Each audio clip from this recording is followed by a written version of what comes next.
This is on costuming.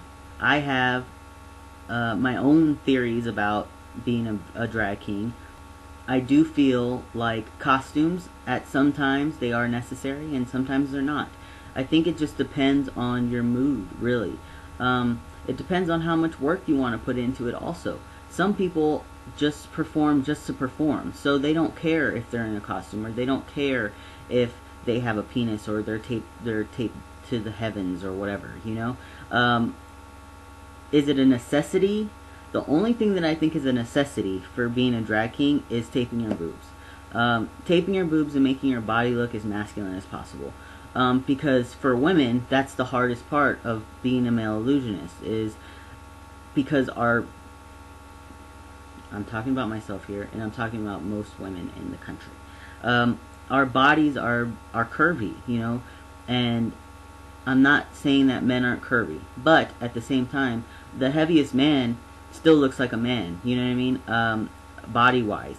As far as us as women, and I'm not talking about the trans guys here, as far as us as women, we have a natural shape, which is like this, because we have hips and we have boobs, you know, those are childbirthing hips, you know, we got. So that on its own is hard enough to mask. I don't feel like new kings should be expected to have elaborate costumes and rhinestones all over the place and glitter, you know, all over their clothes and stuff like that. I feel like every number has its own need for a costume, or its own need for certain clothing. I definitely do shows in street clothes. I've done shows in street clothes since I started. That doesn't make me more or less of a male illusionist.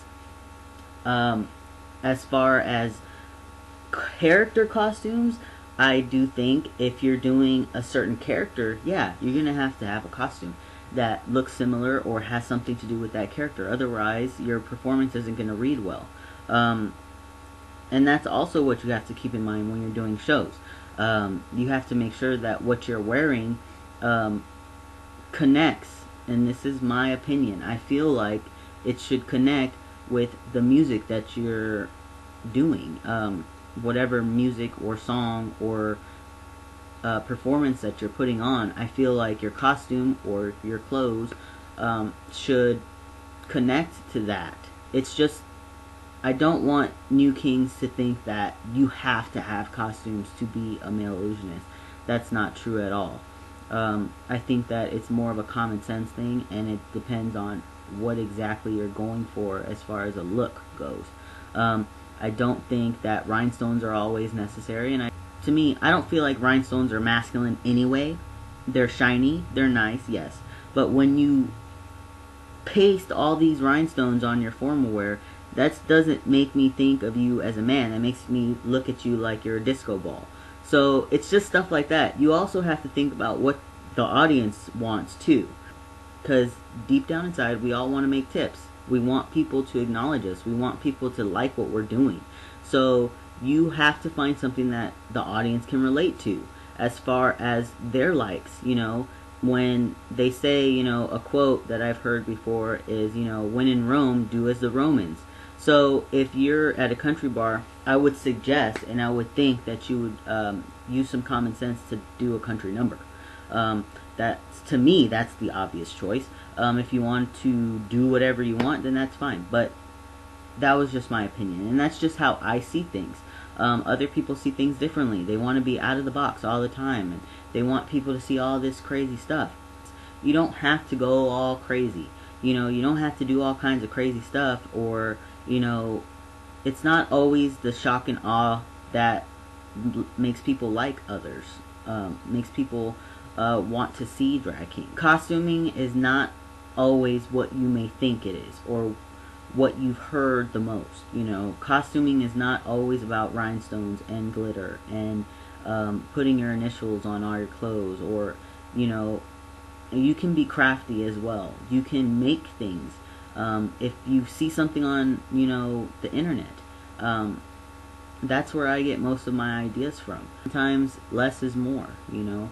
So you have to realize sometimes your personality and your way of performing also dictates what you do costume wise. Just don't overdo it, because you don't want to have a costume that's too hard on the eyes, that has too much stuff going on, because people won't be looking at you, they'll be looking at your costume.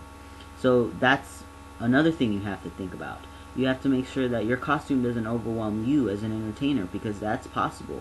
If you are not a big entertainer, you cannot compensate for your big costume, then I suggest maybe going a little bit simpler. So also, it doesn't always have to be something that is typical, you know, as far as a costume goes. It doesn't always have to be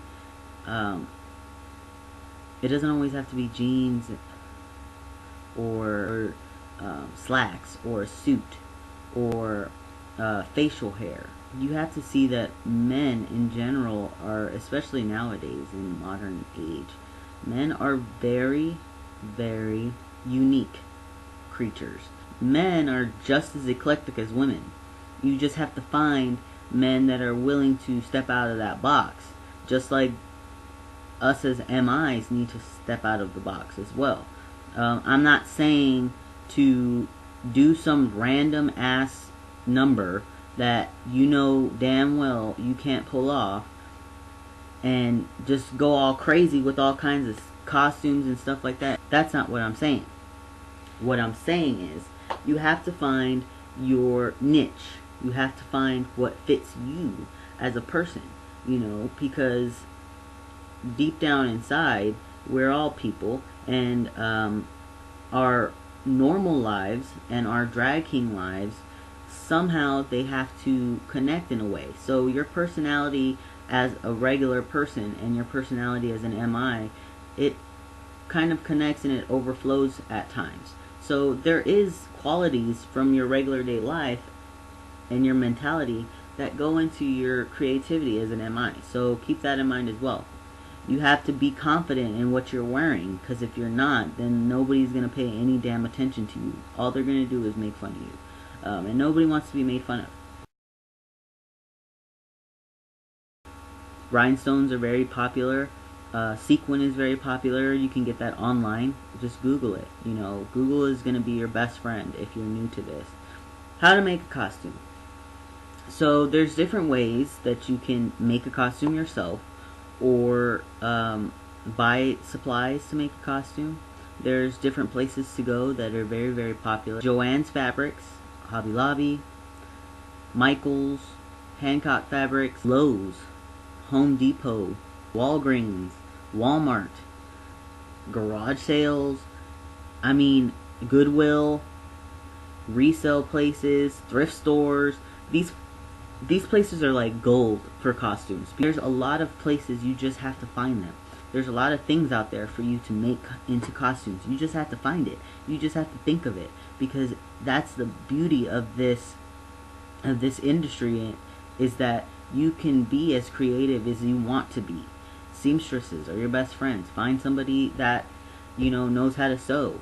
Pay them some money, a little bit of change, you know, to get your costume made. If you can't afford it, then find some old clothes that you don't want anymore and redo them. Put stuff on it. You know what I mean? That's what I do, and that's what I've been doing. I don't know how many times my mother has given me suit jackets.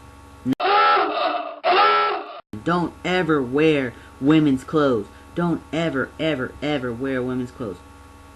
I disagree.